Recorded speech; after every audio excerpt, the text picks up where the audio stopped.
picking the NBA Finals a year from now, you're trying to single out a champion, who are you taking? The Celtics, who present day easily, in their sleep, have the best roster in the NBA, or are you taking the field, which I interpret as a wager on other teams making moves, like the Knicks did last night, preferably larger moves than that. We usually see a lot of dominoes fall between now and NBA free agency, kicking off next week or shortly thereafter.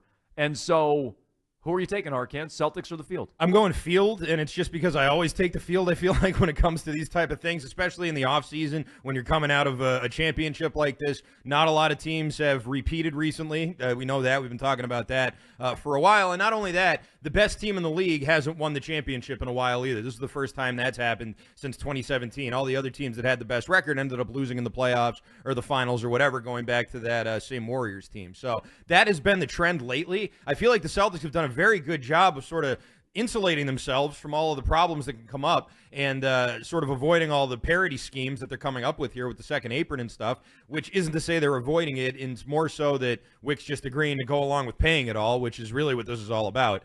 But I think even with all of that, there's just a lot of teams out there that I think you're going to see some movement on. I think this is going to be the first domino to fall here, this Bridges trade, and you're going to see bigger names. I'm a little worried that maybe, like, if this is as big as it gets, because this is a big trade. I mean, there's a ton of first-round picks, unprotected first-round picks that they lost, I think, in the James Harden trade, now going back to them here and really restoring all of that to that Brooklyn team.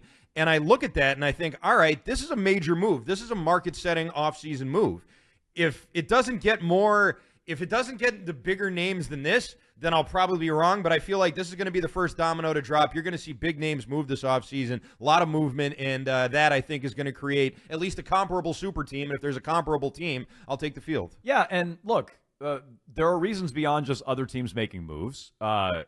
We've talked about this a lot. Do the Celtics lose any drive after finally getting to the mountaintop? Tatum and Brown were supremely motivated to prove the doubters wrong. They're still wearing T-shirts and trolling people, which is their right, I guess.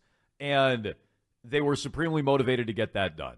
And never mind Drew Holiday here in his first year and Porzingis here in his first year and Missoula shutting up all the critics like Mego. And so, I think that they have that or had that drive last year. Can you repeat that? So that's number one. Like, are they fat and happy? Everybody's been paid now just about once Derek White gets his deal, and everybody's won. So what are you pushing for?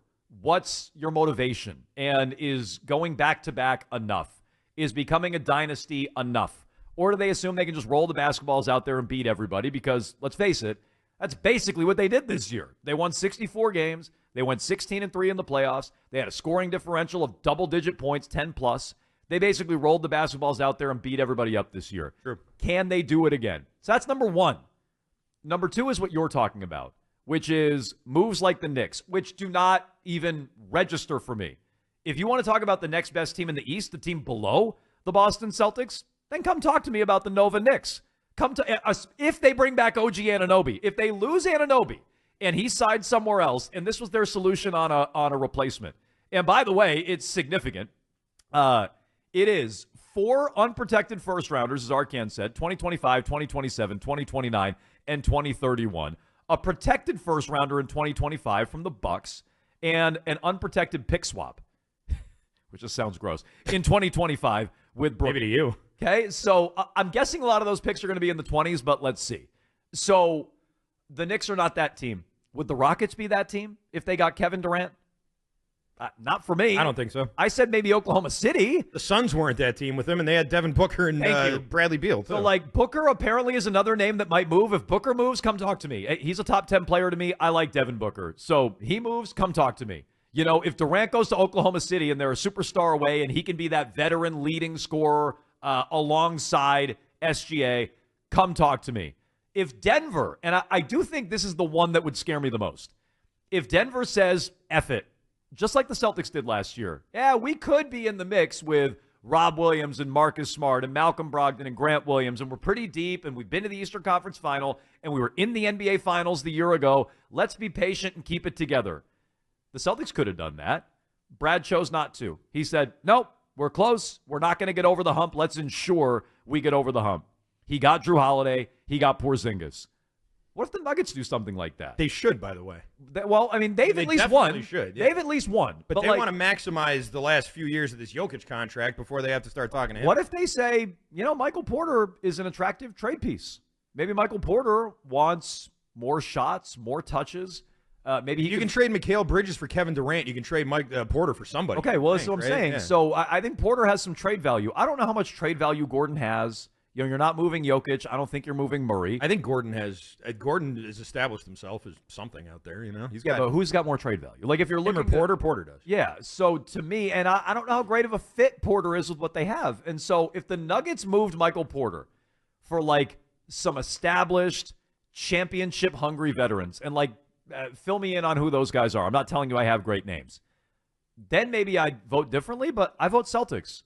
I'm looking at the field right now, and I'm trying to figure out ways where you're going to get a competitive team. And the two I can come up with is Durant tucks his tail and goes back to OKC LeBron style, or the Nuggets, on some level, blow up what they had, which was a championship team 2 years ago.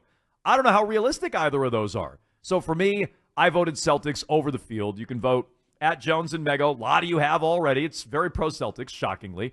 You can also weigh in, 617-779-7937. Who's the team out there, Aracnd, that you look at and say, that's a sleeping giant, or that's a team that they're one move away from pushing the Celtics? The Bucks are a team that I think is one move away. I wouldn't say they're a sleeping giant. They've been pretty upfront about what they're doing with their roster, and I know they don't have a lot of space to maneuver, but they do have Chris Middleton, who I think could be worth something in a trade, and if they throw in a bunch of draft picks, then they can make it work if they want to really go out there and add another name to that roster, which already is paying a lot for Giannis and Lillard, but I think that there's potential there for sure.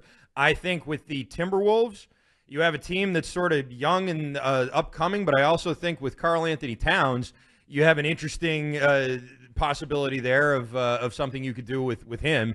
In the East, though, I mean, listen, the Knicks were one of those teams, and I look at this move with Bridges, and I think, yeah, this seems like something I would have expected him to do for Joel Embiid or, Kawhi Leonard or, one of those veterans you were talking about. Giannis. Giannis. I was just going to ask you about this. You brought up the Bucks. I was going to ask you about Giannis to the Knicks. They're out of that now because they got Bridges. Right, and they've traded all their draft picks, and this is probably all they're going to be able to do unless they start flipping people who are already on the team, which I guess is possible. But then it's sort of like, okay, well, you got to balance this out. If you're going for a big superstar, you can't give up all your depth or you can't, give up your existing good players because you don't have a whole bunch of them to start off with. So that's sort of where I stand with them. I don't know. I mean, Cleveland, if you give somebody to Mitchell, that could be something, but they're not the Celtics. The Pacers, the Heat even, with Butler, we'll see what he looks like next year. They haven't really done the work, I think, to make that team better and make it what I thought they were going to be over the last couple of years. I thought a lot of players were going to want to go play there, and it doesn't seem like anyone does. So, yeah, I mean, listen, in the East, it's a very small pool, but I think at least Milwaukee and maybe the Knicks, if they have another something up their sleeve here, could pose some problems. In the West, though, I think it's more relevant.